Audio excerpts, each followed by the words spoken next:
Mungkin kula waca separuh mawon nggih kula terangaken. Bismillahirrahmanirrahim.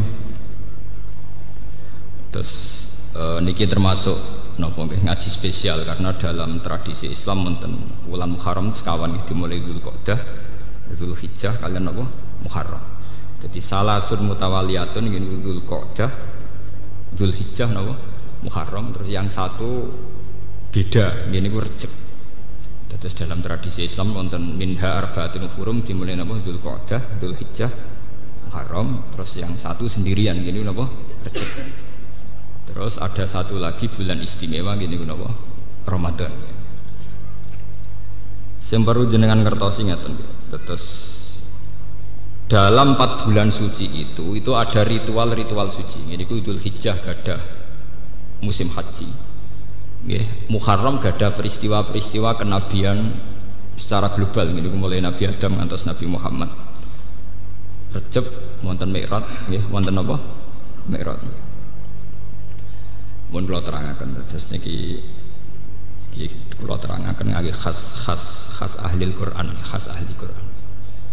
Wa ma mana'an nasa ayyuminu isja'u. Sebetulnya manusia yang menghalangi mau iman itu hanya karena mereka cara berpikir apa betul Allah itu mengutus atau mentugaskan manusia sebagai mediator, sebagai apa? Rasul. Di Rasul bahasa Arab itu safir. Safir maknanya apa? Mediator. Makanya kalau sampean di konjen-konjen Arab jenis safaroh. Safaroh artinya apa? Konjen. Perwakilan. Makanya dalam bahasa Arab dulu dan sekarang itu sama. Rasul itu maknanya delegasi. Sehingga dalam bahasa Arab biasa misalnya Rasulun Najron maknanya delegasi utusan orang Najron. Nggih. Kula baleni malih ben sampean tahu ya. Bahasa Rasul itu artinya sederhana, ya mau utusan atau mediator. Makanya kalau orang Arab bilang misalnya tukang pos atau apa yang jadi mediator, misalnya kayak paspor itu ya namanya risalatul mutajawizat, namanya surat yang bisa mengantar antar negara. Nggih, biro imigrasi, immigration itu kan transfer antar negara. Jadi napa risalatul mutajawizat. Tajawuzat maknanya saling melewati batas. Sehingga karena keyakinan manusia itu Allah itu tidak tersentuh, sehingga tidak tersentuh pula oleh manusia siapapun. Ketika ada informasi bahwa Muhammad itu Rasul, dia ini janggal. Aba asabwahu basarar Rasulullah. Lalu teknisnya kayak apa? Allah yang tidak tersentuh di alam sana kemudian harus berhubungan dengan alam manusia. Nggih, niki rungokno tenan iki. Makanya orang-orang itu janggal. Apa betul Allah yang tidak tersentuh kemudian mengutus Rasul? Mediatornya itu siapa?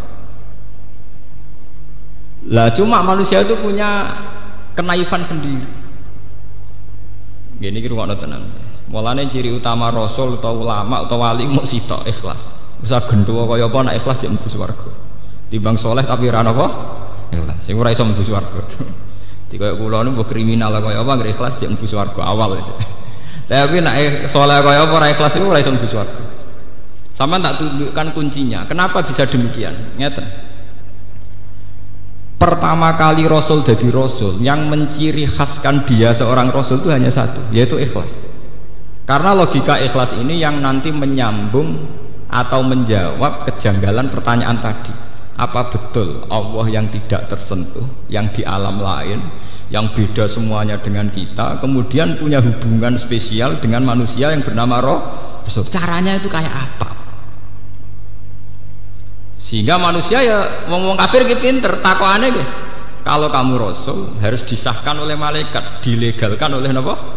Malaikat. Karena malaikat dianggap alam sing dekat dengan Allah. Paham? Tapi orang-orang kafir sendiri sebetulnya tidak pernah punya konsep malaikat itu apa, juga tidak punya. Tapi dia diasumsi malaikatlah yang paling mungkin jadi mediator antara manusia dan kalau balen ini kita paham ya. Allah itu kan zat yang diyakini tidak tersentuh.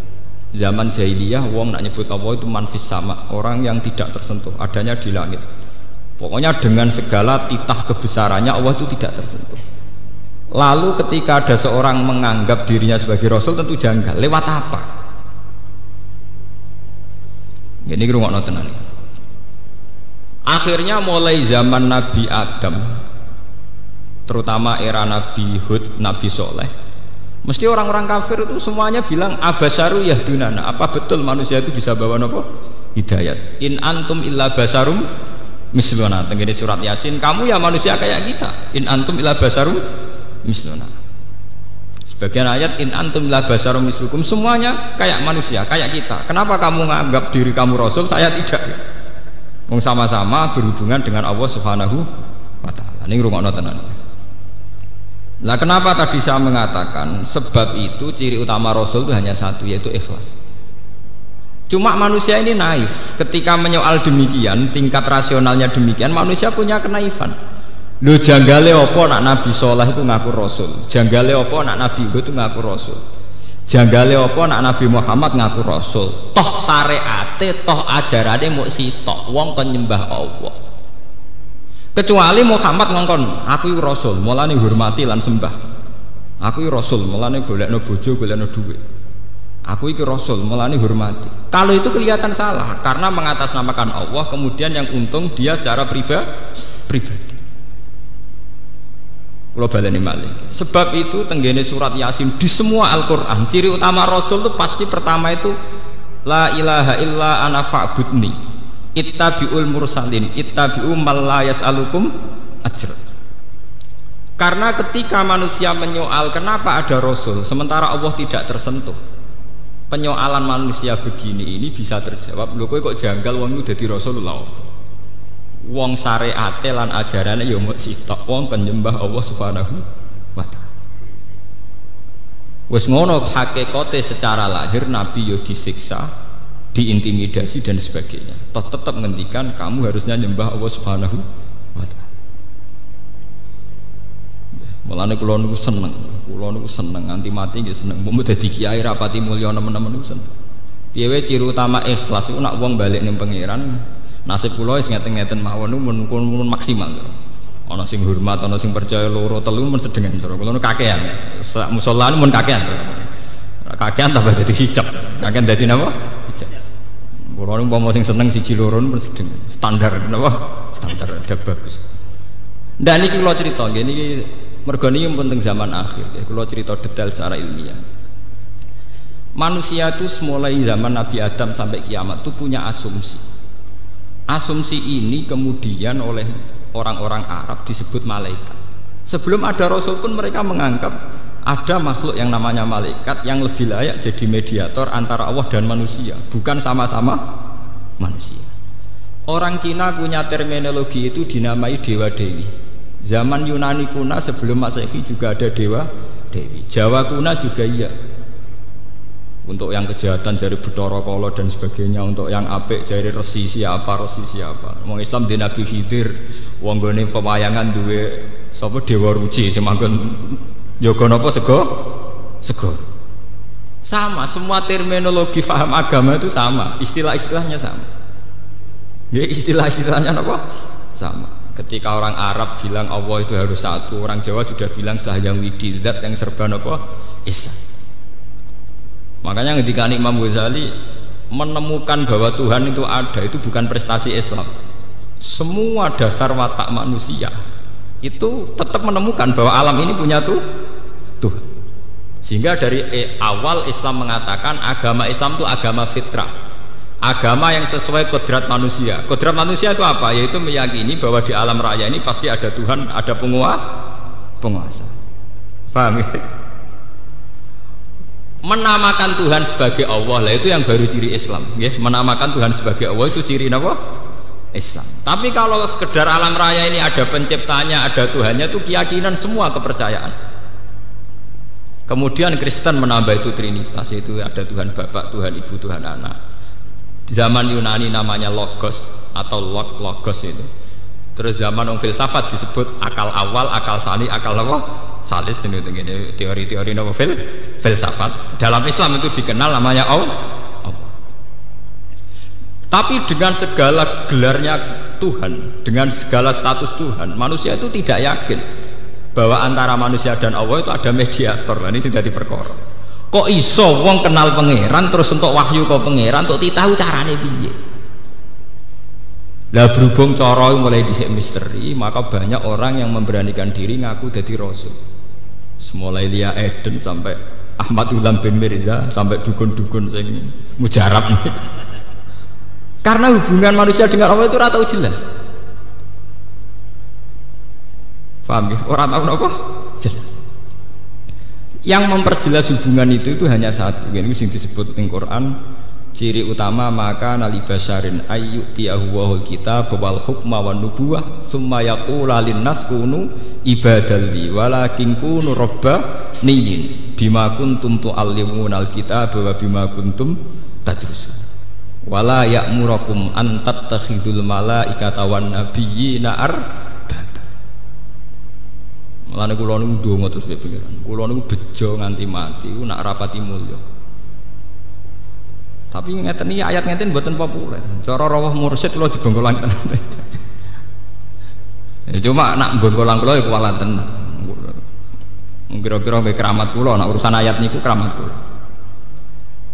Ciri utama seorang nabi niku jari pangeran wala ya'murakum an tattakhidul malaikata wan nabiyina arbaba. Ciri utama seorang nabi itu tidak menganjurkan umatnya mengkultuskan dia. Antat takhidul malaikata wan nabiyyin ora terima ulama ora terima mursyid tapi napa wan nabiyyin. Ini kirungono tenan. Ciri utama seorang rasul itu satu, dia mengajarkan kunu rabbaniyin, ayolah kamu bertuhan, ayolah kamu kembali ke Tuhan. Dan kamu harus yakin bahwa tidak pernah seorang malaikat atau seorang nabi berkedudukan sama dengan Tuhan. Wala ya'murakum an tattakhidul malaikata wan nabiyina arbab. Niki rungokno tenan. Kenapa demikian? Ketika hubungan manusia dengan Allah itu tidak terpecahkan secara logika, secara rasional. Yang paling rasional hanya satu. Titenane wong tetap nabi, tetap ulama, tetap wali hanya satu. Yaiku dekne mau nganjurno supaya wong seneng pangeran. Gampangane cara koyo kula ngoten. Kula niku jek eling pertama kali bapak wafat, saya pidato di depan santri, di depan orang-orang yang seneng bapak, kula bilang, jenengan kecewa mbek kiai boleh, tapi kecewa mbek ajarane kiai ra oleh. Sampean bisa kecewa dengan saya, mungkin beda watak, beda visi, beda ide. Tidak boleh kecewa dengan ajaran saya. Ajaran iki kiai wong kon sujud ning pangeran, kon salat, nak ndonga ya njaluk pangeran sudah. Lah kecuali aku diajaran wong kon seneng aku nganti kultus. Wong kon ngimani aku, nah itu mungkin resiko, bisa ya bisa enggak. Tapi kalau orang disuruh seneng pangeran, disuruh njaluk ning pangeran selesai. Umpama aku keliru ya enggak ada masalah. Harusnya juga begitu. Seorang mursyid itu pasti benar saat mengatakan wes aku jaluk ning pangeran. Istighosah ya wes ke jaluk ning pangeran. Wes nikmati wala miridan la ilaha illallah. Tapi nek wis mulai, tapi mandine nak mbek aku. Lha iku perkara mesti. Wah, iku mulai perkara, mulai kriminal lah. Menawa mulai napa? Kriminal. Wah, sanate mutabar nak lewat aku mulai kriminal. Tapi selagi hanya mukhlisina lahuddin, memurnikan agama hanya untuk Allah, wa ma umiru illa liya'budullaha mukhlisina lahuddin. Mulane Nabi Muhammad ditetir kere, nang Mekah yo kere. Yo disia-sia wong. Tapi anggere takok imat wis kere ini yo tetep ngaku nabi. Ya tetep aku nabi. Lah tugasmu apa, Mat? Lah yo kowe tak penyembah pangeran niku tok. Lah hubungane mbek kowe, Mas. Aku yo kawula biasa, anak aku tetep kawula biasa. Yo ngoten. Ngulang kertakok itu yang jenengan ulama, Gus ya ulama, hasil ulama piye ngongkon wong seneng pangeran. Nah ambek jenengan lho, aku ya tetep wong biasa to, kena pas umat seneng ya seneng, ora ya ora, terserah kowe to. Paham ya? Sebab itu Nabi itu bangga ketika beliau diberi gelar innaka mayyitu wa innahum mayyitu. Satu gelar yang tidak menguntungkan. Neng Quran itu ono gelare Nabi Muhammad itu sederhana banget, tapi itu menjadi benteng tauhid, yaitu innaka mayyitu wa innahum mayyitun. Nah lucu, seorang nabi dari Sayyidul Awalin wal Akhirin neng Quran mau digelari innaka sak temne sira Muhammad mayyitun ya bakal mati. Wa innahum lan sak temne kufar ya mayyitun bakal mati. Kenapa gelar ini begitu penting? Karena menjadi konstitusi tauhid, menjadi dasar tauhid. Jika Muhammad itu mati, maka dia jelas tidak Tuhan. Jika Muhammad itu mati, maka risalahnya Muhammad atas nama Muhammad akan berhenti. Tapi risalah Muhammad atas nama kebenaran orang nyembah Allah itu tidak akan berhenti. Mulane kula nyuwun nggih nek sampean dadi ulama nggih, misale sak kula sing pengaruh duwe apa, ojo seneng. Nek sampean duwe ikhlas ojo seneng. Nggih biasa. Kula nanti saiki biasa lho ora ketunan nggih biasa. Wong janggal nggih biasa. Kula pancen kurang ajar tak niati. Mboten kok terus asli kurang ajar mboten. Ketoke mboten asli. Wae kula niati. Sama tak ceritani ini ilmiah secara tauhid dan saya bertanggung jawab di depan Allah. Ada gelar-gelar Nabi yang ironisnya jarang diperkenalkan ke umat. Padahal gelar ini menjadi konstitusi ilmu tauhid. Misalnya gelarnya Nabi Muhammad, innaka mayyitun, mat kamu tetap mati nanti. Nabi Isa dengan ibunya wa ummuhu siddiqah. Ning Quran dikai gelar apa? Kana yakulani ta'am. Iku doyan sego. Jadi ada gelar-gelar kenabian yang tidak menguntungkan, gak prestis. Jadi Nabi Isa sak mboke digelari napa kana ya doyan napa sego. Nabi Muhammad itu tahu untuk gelar innaka mayyitun. Ana neh gelar afa imma ta'uqitila. Cek Muhammad mati cek dipateni. Dipateni kesane agak jaduk. Ora di hizib to kesane. Ora di jimat. Tapi itu juga gelarnya Nabi. Afa imma ta'uqitila. Muhammad potensinya bisa mati atau bahkan matinya secara tragis bukan sekedar dibunuh, ada nabi yang matinya itu dicincang, dimutilasi.